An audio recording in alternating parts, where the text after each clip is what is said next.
देखो बच्चों, इस फंक्शन का डोमेन निकालना है हमको, और ये पूरा अंडर रूट है log of x minus to base a और मॉड x, पूरे का अंडर रूट एक साथ है। और हाँ, a 0 1 के बीच में है, ये दिया गया है क्योंकि मैंने बताया था log में बेस या तो 1 से बड़ा होता है या 0 1 के बीच में होता है। देखो ध्यान दो, हम लोग क्या करेंगे, पूरे टर्म को पॉजिटिव करेंगे। देखो रूट के अंदर पूरे के पूरे टर्म को एक साथ पॉजिटिव कर दिया जाए।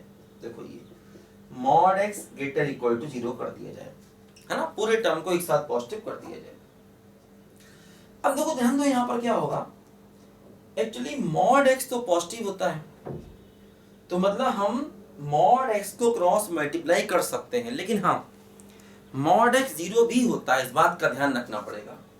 तो मतलब ये है कि x 0 नहीं है ऐसा मान लिया जाए और फिर मॉड x को क्रॉस मल्टीप्लाई कर दिया जाए, तो क्या होगा, log base a mod x minus two greater equal to 0, है ना। इसको मान लिया जाए कि ये 0 नहीं है, ठीक है, क्योंकि अगर ये 0 हुआ तो मॉड 0 क्या हो जाएगा, 0, जो पूरा फंक्शन अनडिफाइंड कर देगा।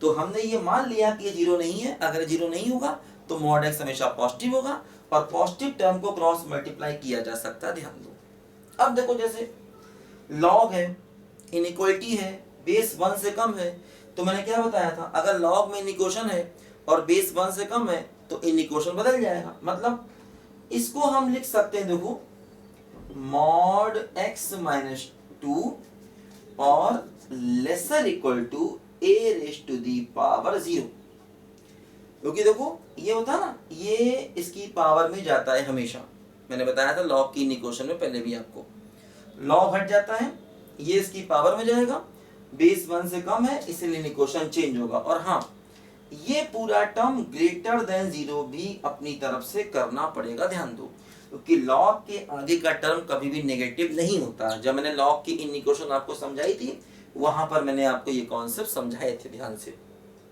देखो।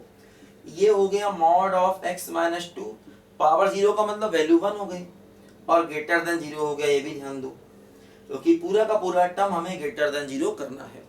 अब देखो डबल इक्वेशन है, एक इक्वेशन देखो ये है ना, और एक इक्वेशन देखो ये है, डबल इक्वेशन। देखो क्या हुआ, mod of x minus two greater than 0 हो गया, है ना, mod of x minus two greater than 0 हो गया। तो मॉड की वैल्यू पॉजिटिव तो होती है लेकिन इक्वल टू 0 भी हो जाती है, इसलिए इसका आंसर हो गया x belongs to r minus two, है ना। मॉड की वैल्यू पॉजिटिव तो होती है लेकिन x बराबर 2 पर मॉड इक्वल टू 0 भी हो जाता है, जो नहीं लेना, तो इसलिए इसका आंसर क्या हो गया, बोलो r माइनस टू। देखो इसको ध्यान दो, mod of x minus two lesser equal to 1, तो x माइनस टू बोलो क्या होगा, ये हो जाएगा -1 से लेकर के 1 तक, है ना। याद है रिजल्ट मॉड का, mod of x lesser equal to k, तो x क्या होता बोलो, -k से लेकर के k तक होता है।